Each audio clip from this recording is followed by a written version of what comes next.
Guys, आज मैं आपके सामने लेके आई हूँ EMRS 2023 जो TGT इंग्लिश का पेपर था उसका पार्ट 4 का टीचिंग एप्टीट्यूड का सेक्शन। तो लेट्स गेट स्टार्टेड।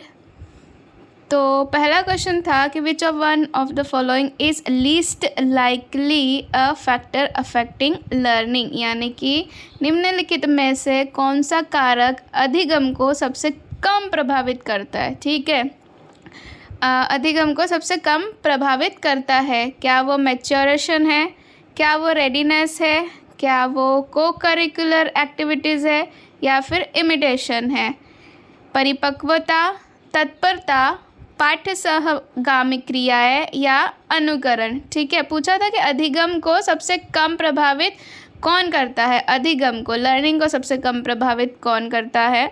ठीक है, तो देखो मैच्योरेशन और रेडीनेस की बात तो की गई है, परिपक्वता और तत्परता की बात तो की गई है, इमिटेशन की बात भी की गई है, अनुकरण करना कि आप अनुकरण करके सीखते हैं। ठीक है, तो इसमें जो आंसर हो जाएगा वो आपका क्या हो जाएगा, करिकुलर एक्टिविटी। आंसर क्या हो जाएगा, करिकुलर एक्टिविटी, यानी कि पाठ्य सहगामी क्रियाएं जो है वो अधिगम को सबसे कम प्रभावित करती है। ठीक है, नेक्स्ट है कि which is not an advantage of integrated text books.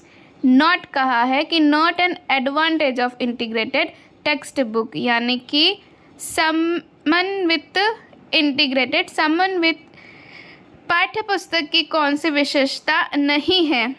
पहला है ये तैयार सामग्री प्रदान करती है, दूसरा है ये विद्यार्थियों के व्यक्तिगत अधिगम तरीकों के लिए उपयुक्त सिद्ध नहीं होती है, तीसरा है ऐसी पाठ्य पुस्तकें अनुभवहीन शिक्षकों को सहायता प्रदान करती है।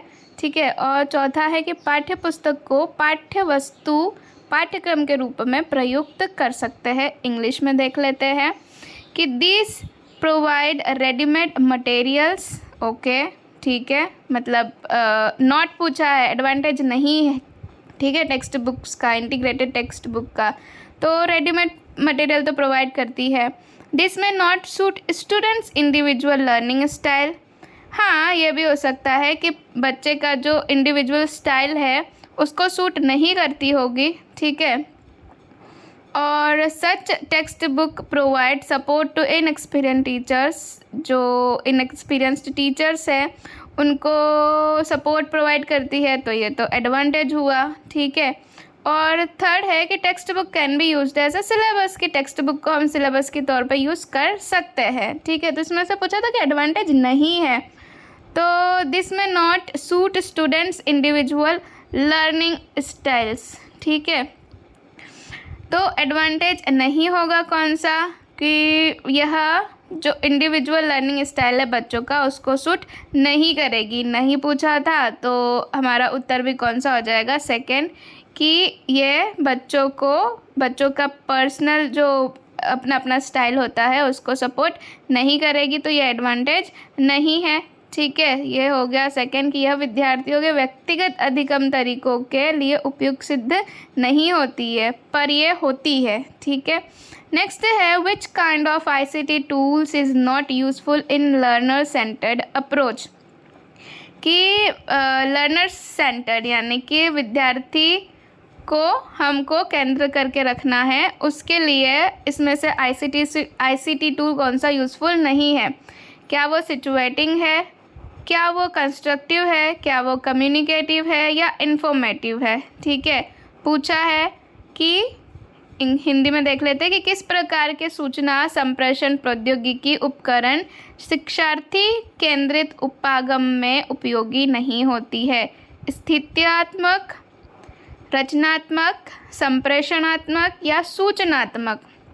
ठीक है, तो देखो इसमें बाकी जो सिचुएटिंग की बात की गई है, कंस्ट्रक्टिव की भी बात की गई है, कम्युनिकेटिव की भी बात कही गई है।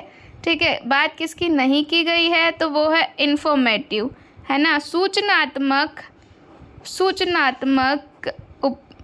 जो हमारा उपागम है उसमें उपयोगी नहीं होती है। आई बात समझ में, बाकी तीन तो सही है। नेक्स्ट है which of the following is not true. कि लर्नर्स सेंटर्ड यानी कि विद्यार्थी को हमको केंद्र करके रखना है, उसके लिए इसमें से ICT टूल कौन सा यूज़फुल नहीं है। क्या वो सिचुएटिंग है, क्या वो कंस्ट्रक्टिव है, क्या वो कम्युनिकेटिव है, या सूचनात्मक। ठीक है, तो देखो इसमें बाकी जो 34 है कि a creative student is one who has, creative student कौन कहलाएगा? जिसका IQ का लेवल अबव एवरेज है, या जिसके मेमोराइजेशन एबिलिटी बहुत ज़्यादा है, या एबिलिटी टू सॉल्व प्रॉब्लम उसके पास है, या फिर originality and flexibility of ideas. ठीक है, हिंदी में देख लेते हैं कि एक सृजनात्मक विद्यार्थी वह है जिसके पास सामान्य से उच्च बुद्धि लब्धि है। नहीं, ऐसा तो ज़रूरी नहीं है। रटने की योग्यता, ये तो बिल्कुल नहीं होना चाहिए। समस्या समाधान की योग्यता, हाँ ये हो सकता है, पर इसको हम अभी साइड में रखते हैं। ठीक है, क्वेश्चन मार्क लगा देते हैं। मौलिकता और नम्यतापूर्ण विचार, क्रिएटिव पूछा है ना, तो ये उत्तर थोड़ा सा सटीक लग रहा है। तो हमारा उत्तर क्या हो जाएगा? मौलिकता और नम्यतापूर्ण विचार है। Originality and flexibility of ideas, ये हमारा आंसर हो जाएगा। ठीक है, 35 है कि complete the statement in teaching if nothing has been learn, nothing has been क्या? अधिगम में, यानी कि शिक्षण में यदि कुछ भी नहीं सीखा गया है तो कुछ भी नहीं क्या? अध्ययन किया गया, जांचा गया, अवलोकित किया गया या पढ़ाया गया। मतलब अगर बच्चे ने कुछ नहीं सीखा है या शिक्षण में कुछ भी नहीं, लर्निंग के टाइम पे कुछ भी नहीं सीखा है, यानी कि उसको क्या क्या नहीं किया गया? अध्ययन नहीं किया गया, जांचा गया, पढ़ाई नहीं है तो जांचेगा कहाँ से? ठीक है, मतलब सीखा ही नहीं है तो जांचेगा क्या से? अवलोकित किया गया, ये भी नहीं होगा। मतलब इसका उत्तर कौन सा हो जाएगा? 4th वाला, कि अगर शिक्षण में कुछ भी नहीं सीखा है यानी कि कुछ भी नहीं पढ़ाया गया है। ठीक है, यानी कि हमारा उत्तर हो जाएगा टॉट, कि if nothing has been learn, यानी कि nothing has been taught. Okay, let's move on to question number 36।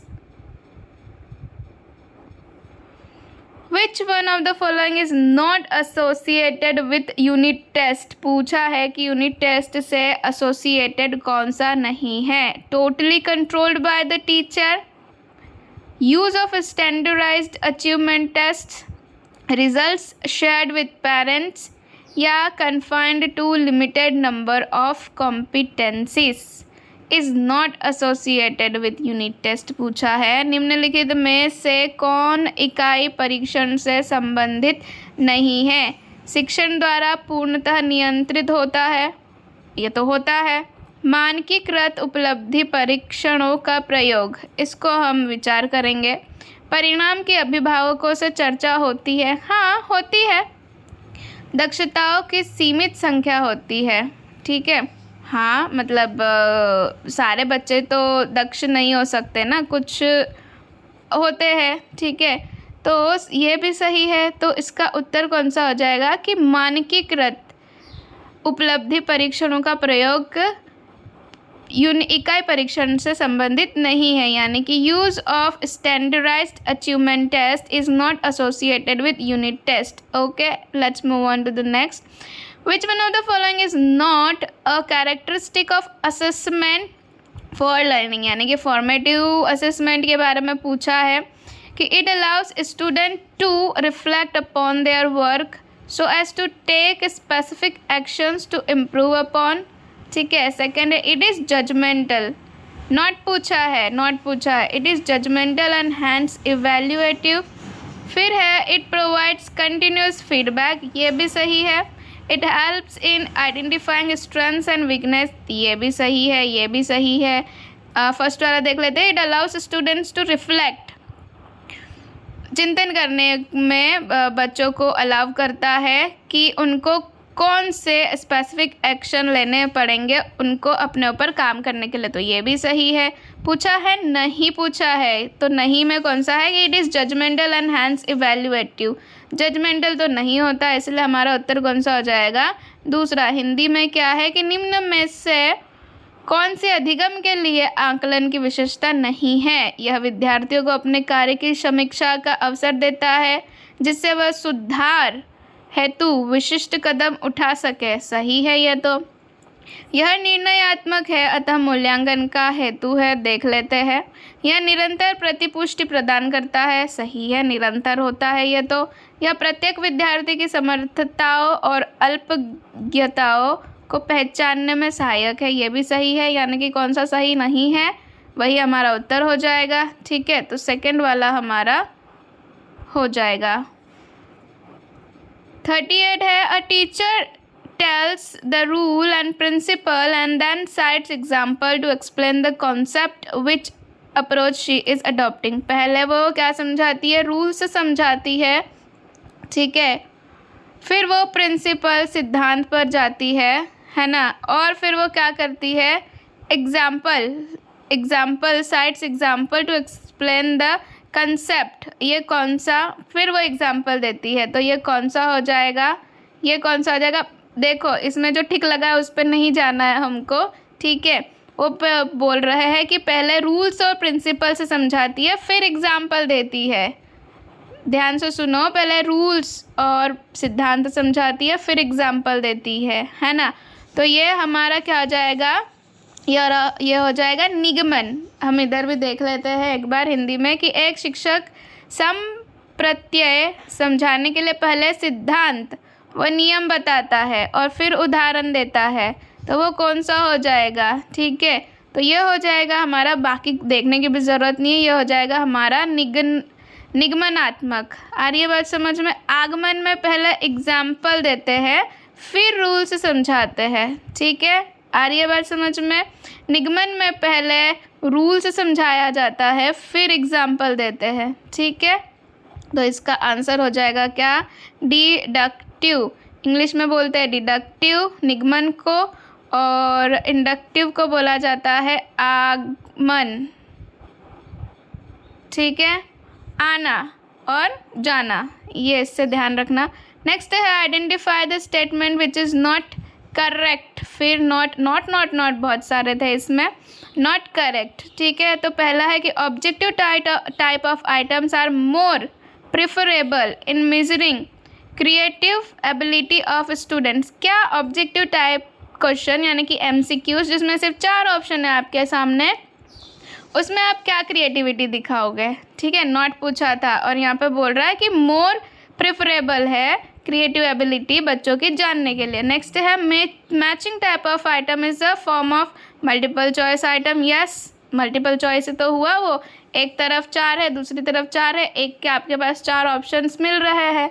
Every supply type item can be converted into selection type item, ठीक है, ये भी सही है। Extended response item is an ऐसे type item की बहुत लंबा चौड़ा अगर कोई रिस्पॉन्स है तो वो ऐसे टाइप होता है, ये भी सही है। तो हमारा कौन सा सही नहीं है कि जो MCQs है उसमें क्रिएटिव एबिलिटी बच्चों की दिखाई देती है, तो ये हमारा सही नहीं है और वही पूछा था। हिंदी में देख लेते हैं कि ऐसा कथन पहचानिए जो सत्य न हो। वस्तुनिष्ठ प्रकार के प्रश्न विद्यार्थियों की सृजनात्मक योग्यता मापन हेतु अधिक उपयोगी होते हैं। मैचिंग जोड़े बनाने वाले प्रश्न बहुविकल्पीय है, ट्रू। प्रत्येक पूर्ति प्रकार के प्रश्न को चयन प्रकार के प्रश्न में परिवर्तित किया जा सकता है, ट्रू, ठीक है। विस्तृत उत्तर वाले प्रश्न निबंधात्मक प्रश्न होते हैं, ट्रू, यानी कि कौन सा हमारा फर्स्ट वाला हो गया, हमारा सत्य नहीं है। नेक्स्ट है which principle of playway method helps in cultivating self discipline in the students, ठीक है। प्लेवे मेथड में कौन सी चीज़ जो है वो सेल्फ डिसिप्लिन क्या बोलेंगे स्वयं अनुशासन बनाने में मदद करती है। क्या वो प्रिंसिपल ऑफ एक्टिविटी है, क्या वो प्रिंसिपल ऑफ क्रिएटिविटी है, क्या प्रिंसिपल ऑफ रिस्पॉन्सिबिलिटी है, या प्रिंसिपल ऑफ कंप्लीट फ्रीडम। खेल विधि का कौन सा सिद्धांत स्व अनुशासन उत्पन्न करने में सहायक होता है। क्रियाशीलता का सिद्धांत, सृजनात्मक का सिद्धांत, उत्तरदायित्व का सिद्धांत, या पूर्ण स्वतंत्रता का सिद्धांत। देखो क्रियाशीलता, सृजनात्मक, इसमें आपको गाइडेंस थोड़ी चाहिए रहती होगी। उत्तरदायित्व भी ठीक है, पर अगर आप बच्चे को पूर्ण स्वतंत्रता दे दोगे, ठीक है, पूर्ण स्वतंत्रता दे दोगे तो वो वो क्या करेगा कि अब उसकी रिस्पॉन्सिबिलिटी हो गई है, आपने उसको छोड़ दिया है, ठीक है, आपने उसको बोल दिया, चलो माना कि एक बच्चा है, उसको आपने बताया कि आपने बोला कि जाओ दुकान से सामान लेके आओ, ठीक है, आपने उसको छोड़ दिया कि जाओ दुकान से सामान लेके आओ, है ना। अब उसने आपको देखा होगा, ठीक है, तो वो क्या करेगा, वो अगर उसको रास्ता पता होगा तो वो खुद से जाएगा और क्या करेगा, जिस रास्ते से आप रेगुलर जाते हो उस रास्ते जाएगा और वो क्या करेगा, सामान लेके खुद की रिस्पॉन्सिबिलिटी से आ जाएगा। तो यहाँ पर उत्तर क्या आ जाएगा आपका, पूर्ण स्वतंत्रता का सिद्धांत, ठीक है। ये हो गए हमारे क्या 10 क्वेश्चंस किसके, टीचिंग एप्टीट्यूड के। और आई होप आपको ये सीरीज़ पसंद आ रही हो। अब ये जो पेपर है ये ख़त्म होने के बाद मैं आपके सामने मेरे पास कुछ सेट है, ठीक है, मॉक टेस्ट के सेट है, पूरे के पूरे इसके हैं, तो वो मैं आपके सामने लेके आऊँगी, पर उसके लिए आपको मेरे चैनल पर बने रहना पड़ेगा। और don't forget to like, share, comment and subscribe, and I will see you in my next video. तब तक के लिए take care, have a nice day.